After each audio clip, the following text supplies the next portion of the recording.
What's up, everybody? Welcome back. This is the first part of the fifth tier in the Ancient World Mysteries Iceberg. If you haven't checked out the first couple parts, I'll make sure that I link them. And other than that, just make sure you guys like and subscribe. Trust me, I'm trying to run it up. We're at like almost 300 now. I think like 270 last time I checked. But okay, so first things first, before I even actually get into it, there's two entries on this that I've already covered in a different iceberg, the Lost Locations iceberg. So that's Adam's Bridge and the Laos Plain of Jars. So I'm just gonna link those actual parts below in the description because I don't really feel like going back over it, you know what I mean, if I already did it. So okay, so first up is the Polynesian sweet potatoes. Now, the unassuming sweet potato has been at the center of a decades-long debate about when ancient people in the Americas and Polynesia had first made contact.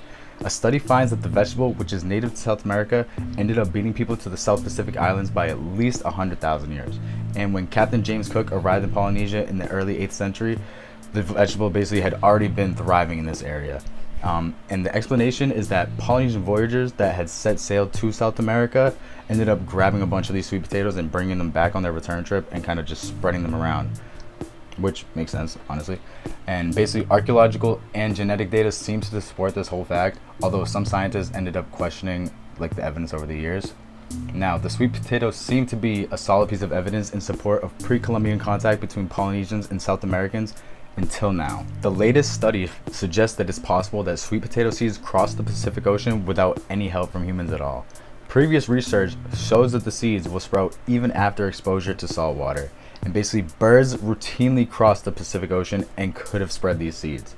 And that's basically the entire idea of this second debate, is that humans might have not even had anything to do with it, and that these birds just ended up migrating and spreading the seeds along their whole journey, which also makes a lot of sense. So Pablo Munoz Rodriguez, who was this botanist at the University of Oxford in the United Kingdom, basically him and his colleagues sequenced a bunch of genomes of sweet potatoes and a bunch of close relatives to the sweet potato, and they found one, Ipomia trifida, which is the modern crop's closest living wild relative. And basically among the 200, almost 200, it was 199 exactly specimens that they used for the study, the actual sweet potato plant that they found this from was one collected in 1769 by botanists Joseph Banks and Daniel Solander, who were both members of this Captain James Cook's expedition to Polynesia. And basically they basically figured out that when they split the lineages, that they indicated that the sweet potato was probably in Polynesia tens of thousands of years before people were, probably closer to that 100,000 years before people actually even landed there. And yeah, probably was spread throughout birds. Oh my god! Oh my god! Up next is the Lost City of Dvārakā. So Dvārakā, also known as Dvārti or the Gated City, is a sacred historical city in the sacred literature of Hinduism, Jainism, and Buddhism. And the name Dvārakā is said to have been given to the place by Krishna, a major deity in Hinduism. And Dvārakā is one of the Saptapuri, or 7 sacred cities of Hinduism. Anyways, there's not much information on this, but they basically have a description from Krishna's point of view, is how I would put it. The city was filled with the sounds of birds and bees flying about the parks and pleasure gardens, while its lakes, crowded with blooming Indavara, Amboja, Kalara, Kamuda, and Utpala lotuses, resounded with the calls of swans and cranes. Dvārakā boasted 900,000 royal palaces, all constructed with crystal and silver and splendidly decorated with huge emeralds. Inside these palaces, the furnishings were bedecked with gold and jewels, alright? Traffic moved along a well laid out system of boulevards, roads, intersections, and marketplaces. Many assembly houses and temples of demigods graced the charming city. The roads, courtyards, commercial streets, and residential patios were all sprinkled with water and shaded from the sun's heat by banners waving from flagpoles. And the city of Dvārakā was a beautiful private quarter worshipped by planetary rulers.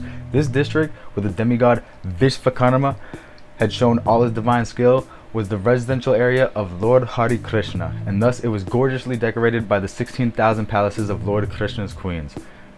Nadara Muni entered one of these immense palaces. Supporting the palace were coral pillars decoratively inlaid with Veduri gems. Sapphires bedecked the walls, and floors glowed with perpetual brilliance. In attendance were many well-dressed maidservants, bearing lockets on their necks, and also armor-clad guards with turbans, fine uniforms, and jeweled earrings.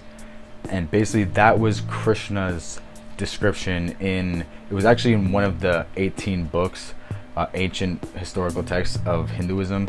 During 1983 to 1990, the Archaeology Unit of India's National Institute of Oceanography, or NIO, carried out underwater excavations at Dvārakā and Bet Dvārakā. According to the S.R. Rao, the available archaeological evidence from onshore and offshore excavations confirms the existence of a city-state with the couple of satellite towers in 1500 BC. He considered it reasonable to conclude that this submerged city is the Dvārakā, that is actually described in the Mahabharata. I hope I said that right. My bad. I got Google Translate. I'm trying for you. But moving on to the next thing. In the lower Pecos Canyonlands of southwest Texas, a mile upstream from where the Pecos River flows into the Rio Grande, the White Shaman rock shelter is carved into a face cliff at the end of a limestone canyon. Here, in a small alcove, a 26-mile-long collection of pictographs stretches across a smooth wall that faces west. The pigments have faded over time, but a dense profusion of surreal figures, some highly abstract, others seemingly human or animal-like, are still visible. The setting sun can intensify the figures' yellow and red colors, while a full moon illuminates white images, including the elongated headless human figure that the site gets its name from, which is the White Shaman mural, obviously. Anyways, similar rock art figures, some up to 20 feet high, decorate more than 200 rock shelters within a 90-mile radius around the confluence of the Pecos and the Rio Grande, which basically just means in this 90-mile radius, there is over 200 of these rock shelters, all with different pictographs, all highly detailed.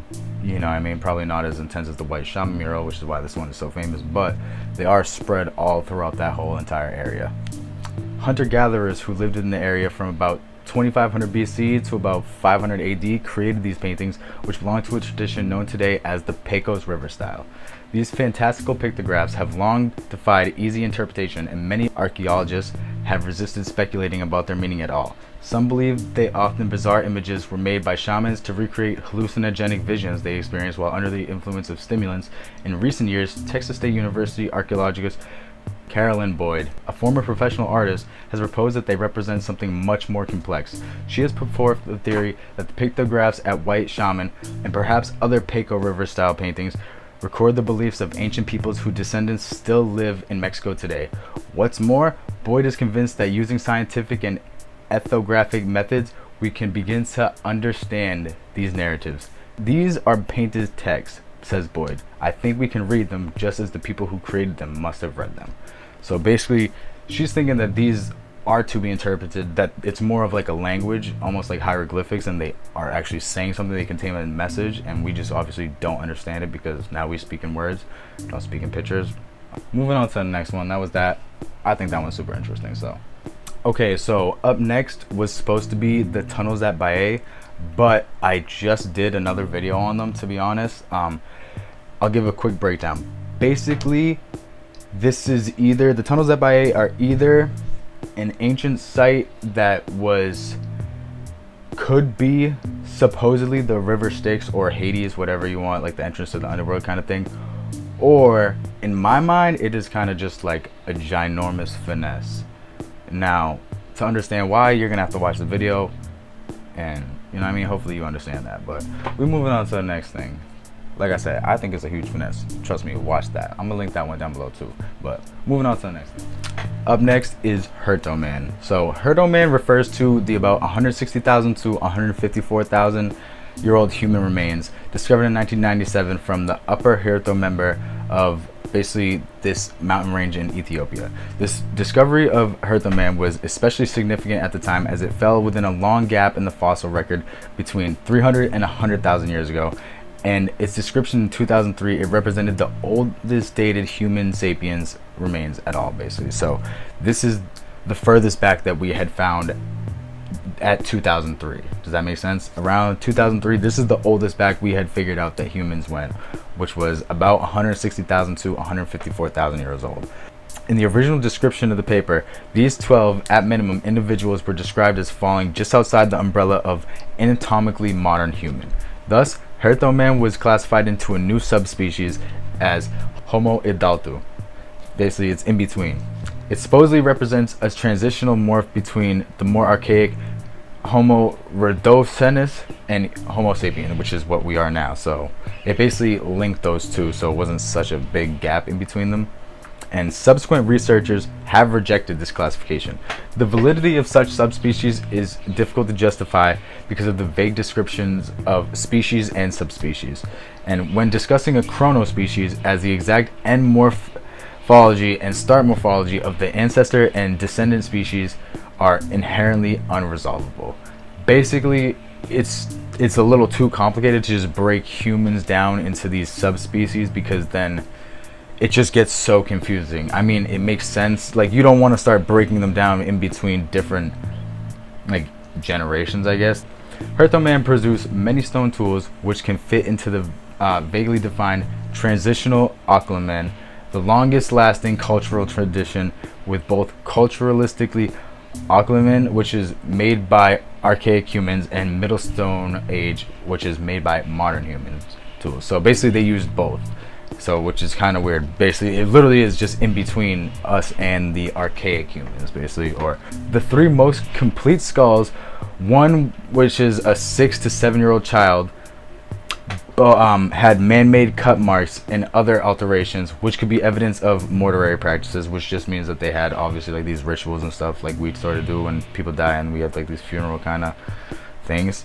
Anyways, and the first one was discovered in 1997 from the upper Herto member of the Bori Formation in the Middle Awash site of Afar Triangle, Ethiopia.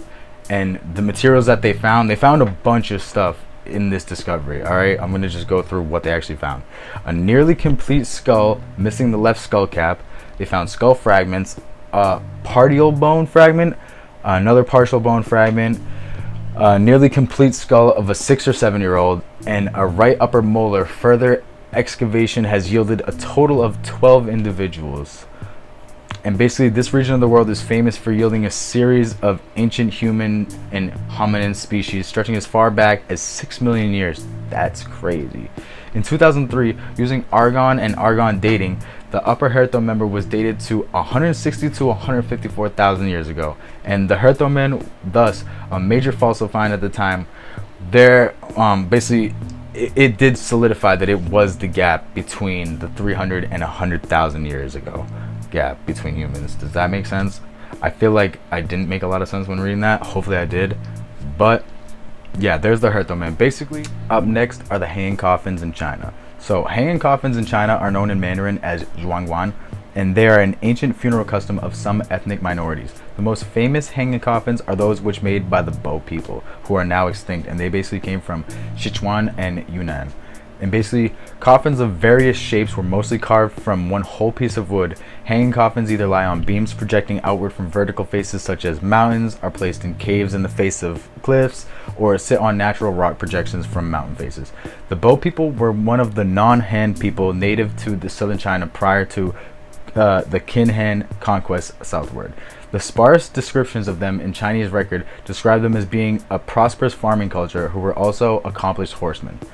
They became victims of genocide by the Ming Dynasty in 1573 AD and are effectively extinct. Basically, they got taken out the map. Their language, rituals, and behaviors are unknown to archaeologists. Like, pretty crazy shit. They're literally lost to just time, you know what I mean? Like, they're lost to history. Unless somebody makes the crazy archaeological find, basically, there's almost nothing known about these people besides the hanging coffins. Is one of like the only things that is actually really known about the Bo people.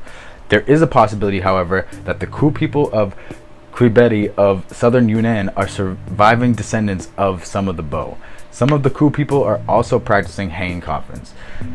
People with the surname He in Yunnan are believed to be locally descendants of the Bo. So basically, these He people in Yunnan are supposedly far off descendants of the Bo people, and basically they still don't really keep too many of the traditions besides the hanging coffins, which is recognized from the Bo people. That's where their most famous ones are from. The reasons for the hanging coffins of the Bo people are unknown because no Bo people are left. Literally, they just don't know about them. You know what I mean? They don't know why they did this, but it may simply be to prevent the dead from being disturbed.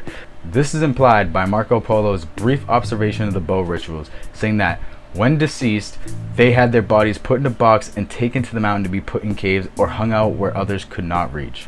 Aside from the hanging coffins of the bow, there are also several other hanging coffin sites found throughout China from differing time periods. They are also similarly mysterious, with the people responsible from them now either extinct or syncretized, which just means that they were basically completely brought into Chinese culture to the point where their rituals, their beliefs, their language, all of their stuff that made them their own type of people basically just got wiped out, and now they are basically, they're just Chinese, you know what I mean? They just got completely brought into Chinese culture. And yeah, that was the hanging coffin. So we're moving on. Okay, so finishing up this first half of the tier is the land of Punt. So the land of Punt is described in ancient Egyptian texts as the land of the gods, in a region rich in resources. Punt was almost certainly located in modern day region of northwest Somalia based on the evidence of the ancient Egyptian inscriptions. And basically, according to this historian Ahmed Abdi, the ancient city of Apon in Somalia is identical to the city of Poen, which is referenced as a part of Punt in ancient inscriptions. So basically, Punt equals Apon. You can think of it, they're the exact same, pretty much, according to this guy, basically, is what I would say. You know what I mean? This guy is saying Apon is almost certainly a part of Punt, basically, is how I would say that. Anyways, let me get back to this. It is well established that Apon, or Punt, traded with Egypt over many centuries, and basically the country is best known for when Queen Hatshepsut basically did a famous expedition in 1493, which was during the 18th century of Egypt. And basically, this exchange between Egypt and Punt brought back living trees to Egypt, and it also marked the first known successful attempt at transporting foreign fauna to another country. This voyage to Punt is only the most famous. However, and evidence suggests that the Egyptians were trading with the land of Punt as early as the reign of the pharaoh Khufu in the 4th dynasty of Egypt, which is around 2600 to 2500 BC. And basically, Queen Hatshepsut did her expedition in 1493 BC, so almost a whole 1,000 years later. Punt came to hold a deep fascination for the Egyptian people as the land of plenty, and was known as Te Netcher, the land of the gods from which all good things came to Egypt. Punt was also associated with Egyptian ancestry in that it came to be seen as their ancestral homeland, and further, the land where the gods emerged from and consorted with each other. So basically, Egyptians were all about Punt. They thought they were coming from Punt. They thought the gods came from Punt. They were obsessed with Punt. Anyways, exactly why Punt was elevated from reality into mythology is unknown, but after the reign of Ramses III, the land receded further and further, and in the minds of the Egyptians, until it was gone, and it was basically only a legend and folklore.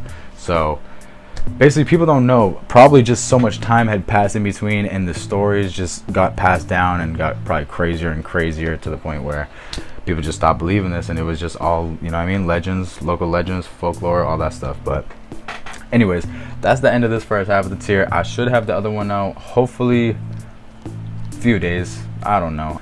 Anyways, if you watched this far, appreciate you. Make sure that you like, subscribe, all that stuff. Tell a friend to tell a friend to tell a girl. And yeah, make sure that you stay safe, stay dangerous, drink a lot of water, bro. It's hot as fuck outside. And yeah, that's it, man. Peace, get laid.